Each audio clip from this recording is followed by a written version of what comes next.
आपका? बच्चा पाठक। और मैं बात कर रहा हूँ बच्चा पाठक जी। सर कहाँ से हैं आप? पिपरा पाठक। पिपरा पाठक। क्या एज होगी आपकी? लगभग 90 वर्ष। देख सकते हैं 90 वर्ष की आयु में इस लाठी के सहारे यहाँ भागवत कथा सुनने आए हैं। कितनी श्रद्धा और कितनी अपने अंदर अंतरात्मा को जगाना पड़ा होगा यहाँ तक आने के लिए। सर कैसा महसूस हो रहा है यहाँ तक आने में? बहुत बढ़िया लग रहा है। क्या क्या सोच के चले थे घर से?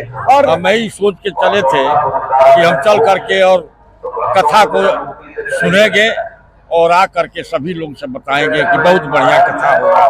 मतलब कथा कब आए? आप कब पहुंचे हैं यहाँ पे? लग रहा है अभी पहुंचे लग रहा है। अरे हम यहाँ पहुंचे हैं करीब 6 बजे। 6 बजे आए थे। देखिए बाबा जी पाठक जी, और 6 बजे से लगातार कथा सुन रहे हैं और बाबा के अब दर्शन के लिए बढ़ रहे हैं। दर्शन करके घर जाएंगे। तो क्या आप रेगुलर आते हैं यहाँ पे? रोज आते हैं? मतलब रोज तो नहीं आते हैं, लेकिन आज आए हैं हिम्मत बांध के। देखिए 90 वर्ष की अवस्था, लेकिन अभी भी देखिए ताजगी। तो इतनी तंदुरुस्ती का राज है प्रकृति के साथ बने रहना। और सर आपका क्या नाम है? नाम बताएं। श्री राम प्रवेश यादव, पूर्व प्रधान ग्राम नरियाव के पूर्व प्रधान है राम प्रवेश यादव जी। हाँ सर बताएं ये कार्यक्रम कैसे चल रहा है और आप लोग का क्या सहयोग है इसमें? बहुत बढ़िया चल रहा है सर, हम लोग की तरफ से बहुत सुंदर है। मतलब ऐसे ही प्रोग्राम होते रहने चाहिए ना? हाँ। बहुत देखिए भाई साहब राम प्रवेश यादव जी कह रहे हैं इस तरह के प्रोग्राम होते रहने चाहिए ताकि इसी तरह विकास होता रहे। चलिए बहुत बढ़िया। सर क्या नाम है आपका? जयचंद यादव सोनबरसा। सोनबरसा से जयचंद यादव जी हैं। ये अभी भागवत कथा सुनने आए हैं यहाँ पर। और कैसा फील हो रहा है सर भागवत कथा सुनकर? कथा बहुत सुंदर हो रहा है सर। धर्म का प्रसार होगा इससे? जी। देखिए धर्म का प्रसार करने के लिए क्या नाम है सर फिर से बताएं? जयचंद यादव जी से मैंने बात की जो यहाँ पर आए हुए हैं। बहुत बड़ी भीड़। आपके गांव से कितने लोग आए हैं सर? लगभग अरे हमारे गांव से 25-30 लोग आए। 25-30 लोग आए। बगल में गांव है, कम से कम पूरे गांव को टूट पड़ना चाहिए ऐसी जगह पर, तो क्योंकि गांव में ही है। हाँ सर आपके यहाँ से लगभग कितने लोग आए हैं? हमारे गांव से भी करीब 15-16 लोग आए। देखिए लेकिन बहुत भीड़ है यहाँ। 1000 से ज्यादा संख्या है, मैं बता दूं आपको। और बिल्कुल बैठने की खचाखच भीड़ है, देखने की जगह नहीं है। देखिए धर्म का प्रसार बड़े जोरों पे हो रहा है। तो भाई आप भी गर्मी की वजह से थोड़ा सा परेशानी है यहाँ बता रहे हैं। गर्मी की वजह से थोड़ा परेशानी है, नहीं तो कई लाख आ जाते। तो भैया देश जो है हमारा धर्म में हो रहा है और ये अच्छी चीज है। आप समझ रहे हैं कि हमारे लिए कितनी अच्छी बात है। हमारा आप लोगों से बात करेंगे। देवरावा बाबा मठ में है हम इस समय और लाइव बने हुए हैं देवरावा बाबा आश्रम के ठीक बाहर खड़ा हूँ। और आश्रम के ठीक सामने देख सक लीजिए पोखरा भी है। पोखरा का निर्माण हुआ है लेकिन अभी इसमें बहुत कम पानी, वो भी थोड़ा सा बारिश हो गई है तो पानी दिख रहा होगा आपको। इसको भी काफी सुदृढ़ करने की जरूरत है। तो भैया देख लीजिए आश्रम के ठीक सामने यह है, लेकिन पानी तो आ ही जाता होगा। जब बाढ़ आती है तो पोखरा भर जाता है, आप समझ रहे हैं। लेकिन वर्तमान में भी पानी नहीं है और यहीं पर भागवत कथा हो रही है। तो मुझे लग रहा है कि इसका सौंदर्यीकरण के लिए जरूरी है कि इसमें पानी भी होना चाहिए। तो इधर भी व्यवस्था ध्यान देनी होगी, ध्यान देना ही पड़ेगा। तो आगे बने हुए हैं, आगे भी हम दिखाते रहेंगे क्या चल रहा है, कैसे चल रहा है भागवत कथा। और मेरे साथ मेरे कैमरामैन रिपोर्टर भाई नंदू भी हैं। और मैं इस समय देवरावा बाबा मुख्य मचान के सामने हूँ। एक बार पहले भी मैं लाया था आप लोग को। अब उस समय बाबा थे अकेले। मेरे और बाबा के बाद लंबी वार्ता भी हुई थी। लेकिन आज जो है ये आश्रम एकदम जगमगा रहा है, खचाखच लोगों से भरा हुआ है। चारों तरफ लोग दर्शन कर रहे हैं और देख सकते हैं अंदर भी काफी लोग हैं, भीड़ है। मैंने अभी आपको दिखाया कि बगल में एक मेडिकल वैन भी खड़ी है जो कि अगर कोई घटना होती है तो उनकी सुरक्षा के लिए है। पुलिस भी बिल्कुल तैनात है और साथ में यहाँ की फाउंडेशन टीम जो कि भागवत कथा करा रही है, वो भी जो नशा मुक्ति के क्षेत्र में काम करती है वो भी तली हुई है। अब मैं आपको आश्रम के अंदर प्रवेश कराता हूँ। अब थोड़ा सा दर्शन कराता हूँ मैं।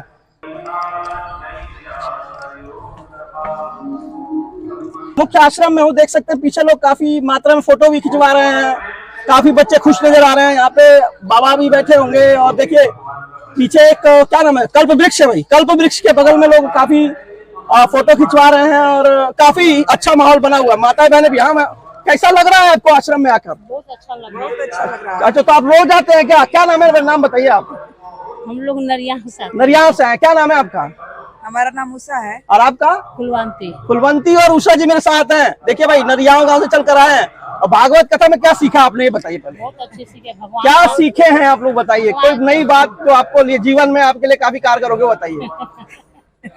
अरे जो भगवान का भक्ति कृष्ण भगवान का सीखे लीला हो रहा है, सबको दर्शन मतलब हो रहा है। अपना कृष्ण की लीला जान गए आप लोग, हाँ, कि कृष्ण कैसे लीला की। एक बार दोहरा हुआ जो हमेशा होता रहता है, मतलब मन को आपको चैन मिला, गांव की बड़े परेशानी। आदमी को इज्जत करे, किसी को बुरा ना हाँ, सोचे, हाँ, क्या किसी को बात गलत बताएं। ना सोचे, हाँ, किसी का मतलब ऐसे गलत शब्द नहीं निकाले। आप बहुत बढ़िया सीखी है। मैं आगे बात करूंगा, मेरे साथ लग। हाँ सर। नमस्कार, मैं हूं देवराव बाबा आश्रम के मुख्य मचान भूमि पर और मैं बात कर रहा हूं सर से। सर क्या नाम है आपका, नाम बताओ।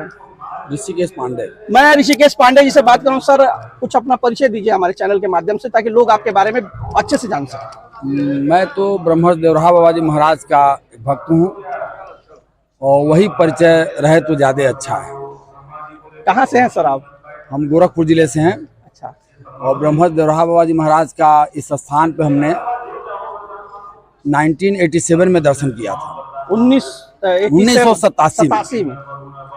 और उस समय जब गुरुदेव भगवान यहाँ विराजमान थे तो बहुत दूर दूर तक भीड़ रहती थी और उसको कंट्रोल करने के लिए पुलिस की सुरक्षा व्यवस्था भी बहुत रहती थी। हमने कई बार प्रयास किया कि गुरुदेव भगवान का निकट से दर्शन हो जाए, लेकिन नहीं हो पाया। लेकिन बार बार हमको पुलिस के लोग हटा देते थे। फिर एक बार मैं बहुत दूर, जहाँ पे वो तालाब है बगल में जो सूख गया है, और तालाब के उस किनारे उतनी दूरी पे मचान तो यही है, मचान यही है, वैसा ही है। मचान यही है, वैसा ही है। मचान में कुछ परिवर्तन हुआ है क्या? पहले नहीं, उसमें कोई परिवर्तन, केवल ईंटा उंटा जो ऊपर जोड़ा से गया जो है है, इसकी सुरक्षा के लिए कर दिया हाँ, गया। हाँ, पहले केवल लकड़ी का मचान था, वो है, वो लकड़ी भी था वैसे ही है। और कुछ भी नहीं था। बाबा से मेरी पिछले दिनों में आया था तो बात हुई कि मचान अंदर बना हुआ है, क्या वो वही सेम वही मचान था? हाँ, हाँ। उसमें कोई बदलाव नहीं है? उसमें कोई बदलाव, केवल समझ आगे सकते हैं वाला, आगे वाला, मित्रों, मित्रों आप समझ सकते हैं 1987 के बाद अगर आप 2003 में भी आए, 2003, हाँ 2023 में भी आए, 3 नहीं 23 बहुत समय हो गया, मैं भी 2023 में भी आए तो आपको मचान वैसे का वैसा ही दिखेगा। बस ऊपर से सुरक्षा के लिए कुछ बिल्डिंग नुमा संरचना का निर्माण कर दिया गया। मैं बात कर रहा हूँ सर से, जो कि 1987 में बाबा का दर्शन करना चाहते थे और काफी दूर से दर्शन किया, और आज वो अपने अनुभव साझा कर रहे हैं, हम और अनुभवों को जानते हैं। तो हम चुपचाप एक किनारे बैठ गए बहुत दूर, और यहाँ तो पब्लिक बहुत ज्यादा थी, तो यह तो सवाल ही नहीं उठता जाने के लिए कि मैं वहाँ बैठा था। महाराज जी की दृष्टि वहाँ कैसे पड़ी, क्योंकि यहाँ तो इतनी पब्लिक थी, यहाँ से वहाँ तक दिखाई पड़ना असंभव। मैं जमीन पे नीचे बैठा था और पुलिस वालों से थोड़ा झड़प भी हो गई थी, क्योंकि वो हमको जाने नहीं देते थे। लेकिन आप चाहते थे कि मेरे को बाबा हाँ, का दर्शन करना है, तो वो जो कसमकस हमारे मन में थी, कसमकस हाँ, से भरे हुए थे आप। हाँ, वो मैं किनारे बैठा था, कभी सोचता था कि सब बकवास है, कभी सोचता था कि बड़े लोग आ रहे हैं, उनको दर्शन हो जा रहा है, चले जा रहे हैं, और हमको कोई नहीं पूछ रहा। और हम इतनी बार कोशिश कर आए, लेकिन दर्शन नहीं हो रहा। यही सब मैं सोच ही रहा था। करीब आधा घंटा बीता था और कुछ मनोभाव है तो वो भक्त के लिए प्रकट करना उचित नहीं है। हाँ, फिर क्या हुआ? आधे घंटे बाद गुरुदेव की वाणी, गुरुदेव यहाँ सबसे दर्शन दे रहे हैं, सबसे बात कर रहे हैं, सबको आशीर्वाद दे रहे हैं, और गुरुदेव की वाणी गूंज रही है, बच्चा यहाँ आओ। तो मैंने देखा मचान की तरफ, तो हमको तो गुरुदेव दिख नहीं रहे थे क्योंकि भीड़ बहुत थी। फिर मैं खड़ा होकर देखा तो गुरुदेव भक्तों से बात कर रहे हैं, आशीर्वाद और प्रसाद दे रहे हैं। तो हमको भ्रम हुआ कि लग रहा है कि मुझे भ्रम हो रहा है। तब तक फिर आवाज गूंजने लगी, आए बालक यहाँ आओ, आए बालक यहाँ आओ। जमीन से आसमान तक गूंज रही आवाज। तो आप समझ रहे हैं ना बात को? मन में बात कब गूंजती है? जब दिल में बैठ जाती है, जब आत्मा से आपका आत्मा का कनेक्शन हो जाता है। ऐसा ही समय 1987 में सर के साथ बीता। क्या नाम है सर, पुनः बताएं। ऋषिकेश पांडे। ऋषिकेश पांडे जी के साथ बीता, जिसमें इन्होंने देवरावा बाबा की वाणी अपने कानों में अंतमन में सुनी। फिर क्या हुआ सर, उसके बारे में बताएं। लगातार इनको होने लगा, फिर हमारा कान बर्दाश्त के बाहर हो गया और फिर मैं चल पड़ा। अब चल दिए वहां से दर्शन करने की। बाबा बुला रहे हैं, लेकिन एक शंका थी कि बाबा हमारे तरफ देख नहीं रहे हैं, तो बुला कैसे रहे हैं? ओहो, शंका और समाधान। अब देखते हैं क्या करते हैं इसके बारे में। फिर मैं जो ही आगे बढ़ता हूँ, तुरंत ही पुलिस वाले, चूंकि कई बार हमारी झड़प हो चुकी थी, फिर हमको पकड़ लेते हैं। फिर मैं बोलता हूँ कि देखिए भाई, उस समय मैं इंटरमीडिएट पढ़ के पढ़ाई छोड़ चुका था। बताइए भाई, एक युवा लड़का अब बाबा के दर्शन कर पाता है कि नहीं? पुलिस वालों ने फिर पकड़ लिया है। अब बताइए क्या होगा? देखिए भाई, देखिए हमने कहा कि भाई इस बार मैं अपने मन से नहीं आया हूँ। हाँ, इस बार बुलाया है उन्होंने, आपने क्या तो दिया? कहे बाबा तो वहाँ दर्शन दे रहे हैं, हाँ, हम लोग तो यही हैं, हाँ, हमको तो नहीं सुनाई पड़ा कि बाबा किसी बुला रहे हैं। हाँ, हम और आगे बढ़िए, और संत महाराज जो नीचे खड़े हैं साधु थे जो प्रसाद बांट रहे थे, तो हमने कहा उनसे पूछिए, वो तो एकदम मंच के निकट हैं। तो लोग ले गए, तो उन्होंने कहा हमने तो नहीं सुना कि बाबा ने किसी को बुलाया है। फिर हम नहीं माने, हम कहे नहीं, हमको बाबा ने ही बुलाया है, बालक यहाँ आओ। तो बाबा से पूछवाइए, बाबा से पूछवाइए, अब तो दर्शन भी हो जाएंगे। बाबा कह देंगे कि नहीं बुलाया हाँ, तो नहीं, मैं चला जाऊंगा। हाँ, तो फिर वो साधु महाराज जी से पूछे, गुरुदेव भगवान से, हाँ, कि बड़ा ठीक बालक है, कह रहा है कि बुलाया है, कह रहा है, बाबा झूठ बुलाया बोल रहे हैं यहाँ के, हैं हमारे सामने झूठ। कहा हाँ बच्चा, हमने बुलाया है। हाँ, तो साधु महाराज बोले, गुरुदेव हम तो यहीं खड़े हैं, आपने तो किसी को नहीं बुलाया। अरे बच्चा, जिसको बुलाया है वो तो सुना ना, बाकी लोग सुन के क्या करेंगे? तो मेरे मन में ये एक बड़ा आश्चर्य हुआ, ये कैसे संभव है कि यहीं खड़ा हुआ आदमी नहीं सुन रहा है और मैं वहां इतना तेज आवाज में सुन रहा हूँ, और जमीन से लेकर आसमान तक आवाज गूंज रही है। एक इंटरेस्टिंग कहानी, क्या हकीकत क्या फसाना, आपके सामने यहाँ पे खड़े हैं एक संत जो 1987 में बाबा के दर्शन के लिए आए थे, और काफी पुलिस वालों से झड़प हुई और बाबा के दर्शन नहीं हो पाए, कोने में बैठ गए, बाबा पे नाराज भी हुए, कहन उल्टा सीधा भी सोचा हो सकता है यहाँ नौटंकीबाजी होती हो, लेकिन बाबा ने तो आधा घंटे बाद बाबा ने इनको आवाज लगाई, लेकिन वो आवाज किसी ने नहीं सुनी, केवल ये सुन रहे थे। और अंतोगत्वा जब ये बाबा के पास पहुंचे तो बाबा ने कहा हाँ मैंने तुम्हें बुलाया, और बाबा ने इनको दर्शन दिए। तब से आज तक का सफर इनका जारी है। सर आगे बताए फिर क्या हुआ आपके जीवन में? फिर गुरुदेव भगवान के सम्मुख जब मैं खड़ा हुआ तो मेरे आंखों से आंसुओं की धारा बहने के लिए बहुत ज्यादा।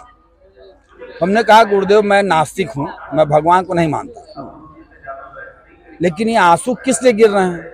मैं अपने पिता के कहने पर आपका दर्शन करने आया हूँ। हमारे पिताजी भक्त हैं, लेकिन मुझे भगवान में भरोसा नहीं, तो ये आंसू कैसे आ रहा है?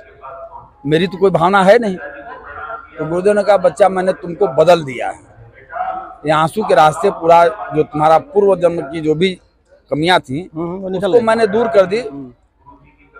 तुमने कहा तो हम तो पढ़ाई भी छोड़ दिए हैं, आपने हमको निर्मल भी कर दिया, तो अब तो भूखे ही मरना है। क्या बात है, भूखे ही मरना है। जब पढ़ाई छोड़ दिए और आपने निर्मल कर दिया तो मैं धोखाधड़ी कर नहीं पाऊंगा, तो करूंगा क्या मैं जीवन में? हाँ सर, फिर क्या हुआ? तो गुरुदेव ने कहा बच्चा मैंने तुमको गस्टेड अफसर बना दिया। बना दिया? फिर सर क्या तो बना? हम कहे हम तो इंटर पास हैं, कैसे बनेंगे? उसके लिए BA BSc चाहिए। कुछ नहीं, हाथ करो भाई, इसका हाथ भर दो प्रसाद से। करीब आइए थोड़ा करीब। और मेरा हाथ प्रसाद से भर दिया, बच्चा मैंने तुमको गस्टेड अफसर बना दिया। अब उस समय तो ज्ञान था नहीं, तो विश्वास होने का तो कोई सवाल ही नहीं। और मैं जानता था कि BA BSc जरूरी है गस्टेड अफसर के लिए, लेकिन फिर भी चूंकि पिताजी ने कहा था कि महान संत हैं, भगवान के सदृश हैं, भगवान जैसे हैं, इसलिए मैं आ गया था। फिर मैंने एक सवाल किया कि गुरुदेव भगवान अगर ऐसा है कि आपके प्रसाद से मेरा जीवन बदल जाएगा, तो एक परीक्षा हम लेना चाहेंगे। हमारे पिताजी का हाई कोर्ट में एक केस है, उसका फैसला आप आशीर्वाद देख करा दीजिए। तो बच्चा मैंने कर दिया।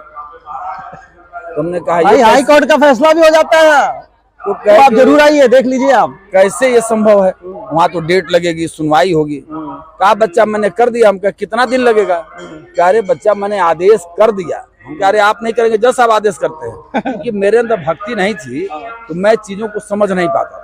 उदंड थे आप बालक? नहीं, उदंड नहीं थे, मतलब क्योंकि विश्वास नहीं था, मैं इन सब चीजों में विश्वास नहीं रखता था, तो हमको जल्दी, अब उस समय की बात है ना, आज की बात नहीं है।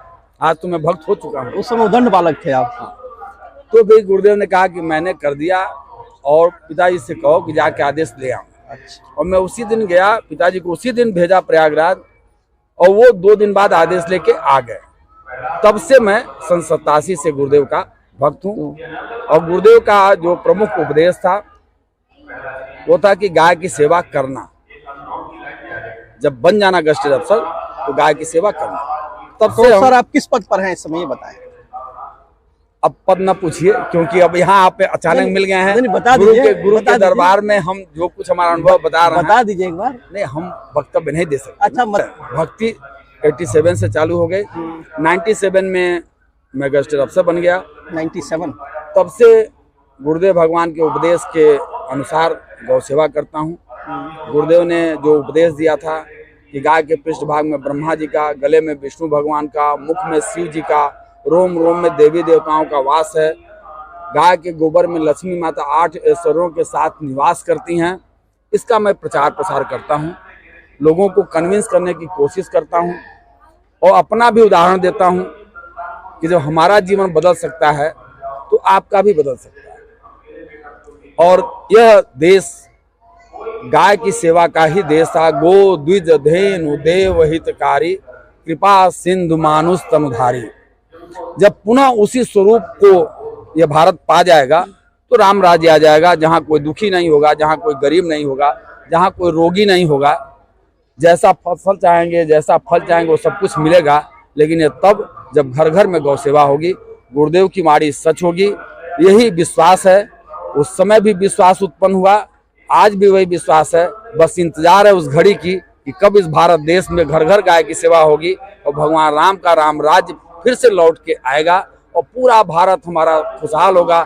सोने का सिक्का फिर से चलेगा, सोने की चिड़िया भारत फिर से दुनिया में कही जाएगी और विश्व गुरु भारत के पद पर यह देश आसीन होगा। गुरुदेव भगवान का उपदेश सार्वभौमिक है, सत्य है। महान संत की वाणी कभी झूठी नहीं होती, क्योंकि हमारा सिलेक्शन तो 97 में हुआ। गुरुदेव सन 90 में समाधि ले चुके थे। 91 में 19 जून 1990 90 में 91 मेरे पिताजी ने बताया था। 19 जून 1990 में। तो मेरा तो 97 में सिलेक्शन हुआ। इसका मतलब उनका आशीर्वाद उनके जाने के बाद भी सफल हुआ। काम कर रहा है।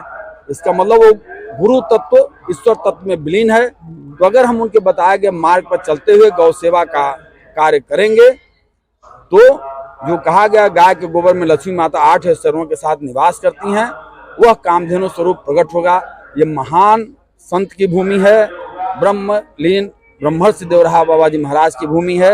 यहाँ जब हम उसी भाव से आएंगे तो हमारी सारी इच्छाएं, जो सद इच्छाएं हैं, जो अच्छी इच्छाएं हैं, तो पूरी वो निश्चित रूप से पूरी होंगी। और गौ सेवा को उन्होंने सूत्र बताया है, गाय की सेवा किया जाए और उसी गौ माता से प्रार्थना किया जाए कि गुरुदेव भगवान ने कहा था हम आपकी सेवा कर रहे हैं, तो अपने कामधेनु स्वरूप को प्रकट करिए। महान संत ब्रह्मर्षि देवराहा बाबा जी की वाणी को सच करिए, हमारी मनोकामना पूरी करिए। निश्चित रूप से मेरा विश्वास है कि गौ माता पूरी करेंगी। 87 से आज तक के सफर में गौ सेवा का जिसको जिसको हमने समझाया और जिसने जिसने किया, उसके सभी मनोरथ पूरे हुए हैं। अगर आपको देखना है आप जाके देखिए, एक गौ सेवा रथ खड़ा है वहाँ। उसको विनय द्विवेदी जी ने अपने लोगों से सहयोग करके उसको गौ सेवा के प्रचार के लिए ही तैयार कराया है। जो दूसरा आश्रम हुआ नहीं, यहाँ रथ खड़ा है। अच्छा ठीक है, देख लेंगे। और गौ सेवा का जो उपदेश गुरुदेव का था उसको कैलेंडर पे छपवा करके उसको बंटवा भी रहे हैं कि लोगों का ध्यान आए कि गुरुदेव आज भी हैं। गुरुदेव का स्मरण करके गौ सेवा का कार्य करके व्यक्ति विधायक बन गया और विधायक बन करके गौ सेवा के प्रचार के लिए रथ तैयार कर दिया। कैलेंडर छपवा के गुरुदेव की वाणी को घूम घूम के बंटवाते भी हैं।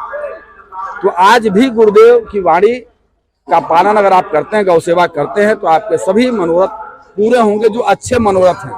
खराब इच्छाओं की मैं बात नहीं करता। कितना मधुर शब्दों में और कितने सरल और सुसभ्य शब्दों में सर ने समझाया बाबा के महत्व को। बाबा की एक नई बात जो हमारे श्याम सुंदर बाबा नहीं हमको बताए थे गौ सेवा के बारे में, जो हम अच्छे से जान पाए कि गौ सेवा का बहुत बड़ा बाबा के जीवन में महत्व रहा। तो निश्चित तौर पर आप सभी लोग गौ सेवा करें। अब इसके साथ तो मैं ये भी कहूंगा सभी जीवों की सेवा करते रहें। और गौ सेवा जिसमें सर्वोपरि है, जैसे सर ने बताया, जिसके माध्यम से आपकी इच्छाएं पूरी हो सकती हैं। आगे हम लगातार इसी तरह से देवराहा बाबा आश्रम से बने रहेंगे और बहुत सी बातें जानेंगे। बहुत धन्यवाद। अब देख सकते हैं कि पीछे जो है गो सेवा संस्थान जो है महर्षि देवराहा बाबा आश्रम में गौ रक्षा सेवा संस्थान से जुड़े हुए लोग हैं और ये लोग बांट रहे हैं इसको। और जहां तक मैं देख सकता हूं कि ये जो पीछे जो व्यक्ति बांट रहे हैं वो कहीं के विधायक हैं, अभी मैं बताऊंगा नहीं कहाँ के हैं, लेकिन हम उसके बारे में चर्चा बाद में करेंगे। लेकिन देखिए, सब लोग बाबा के दरबार में आकर छोटे हो जाते हैं, सब लोग वही आम आदमी की तरह सेवा करते हैं। देख सकते हैं मेरे इस कैलेंडर को, मैं इसको आपको उपलब्ध कराऊंगा, तो लीजिए सर, लीजिए। हो गया, ठीक है, मैं रख लेता हूँ, मेरे पास 2 कैलेंडर हो गए हैं। ठीक है, तो आइए सर हम बात करते हैं कुछ देर। सर क्या नाम है आपका?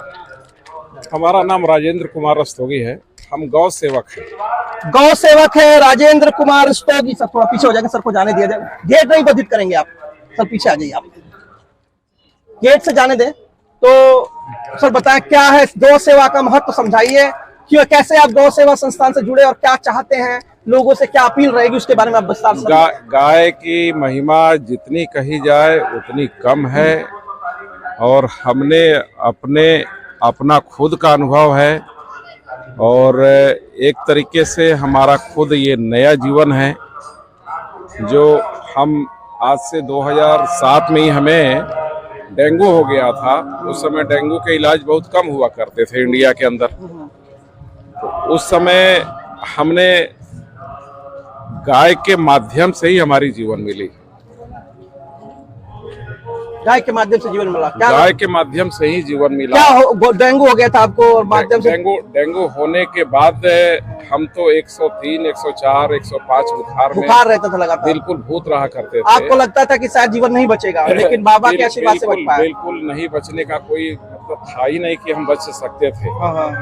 हम तो अपने आप में थे ही नहीं। अच्छा, तो ऐसा हमें सपने में गौ माता का दर्शन हुआ, और उसमें साक्षात देखे कि काल से लड़ करके गौ माता हमें बाहर निकाला। काल से लड़के गौ माता ने बचा लिया, इसलिए बाबा के साथ है।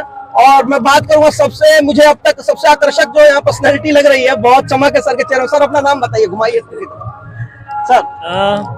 मेरा नाम अजय कुमार सिंह है। अजय कुमार सिंह है सर, थोड़ा नीचे उतराइए, थोड़ा सा जगह बच जाएगा, माफी चाहते हैं। कोई बात नहीं, कोई बात। बताइए सर। मैं प्रयागराज में है मेरा निवास स्थान। क्या करते हैं सर आप? इस प्रांगण में तो मैं भक्त ही हूँ। ऐसे क्या है सब भक्त हैं। शिक्षक है सर। जी। और भक्त है सर। बताएं आपको मुझे लग रहा है कि आप काफी चमक है, मुझे जरूर बताइएगा। देख रहे हैं चेहरा एकदम काला पीला है, और मैं आपसे सीख कर भाई मैं भी वैसा बनना चाहता हूँ। क्या इसका राज गौ सेवा है, ये जानना चाहता हूँ मैं। देखिए, आदमी का जो व्यक्तित्व होता है वो उसके चेहरे पे दिखता है, और वो व्यक्तित्व का जो विकास है वो ऐसे ही संत महापुरुषों के सानिध्य में रह करके उनकी वाणी को आत्मसात करके आ सकता है। आपने जो कहा, ऐसी कोई चमक मेरे अंदर नहीं है। आप नहीं देख पा रहे हैं, लेकिन ये हम तो देख रहे हैं ना, हम जानते हैं। हाँ, लेकिन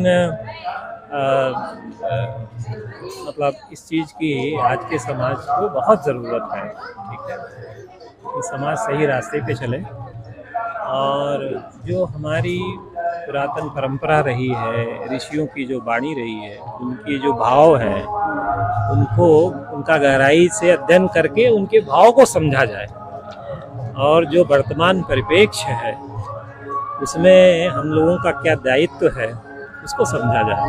ठीक है, जैसे गुरु की जो भाषा होती है वो सूक्ष्म होती है।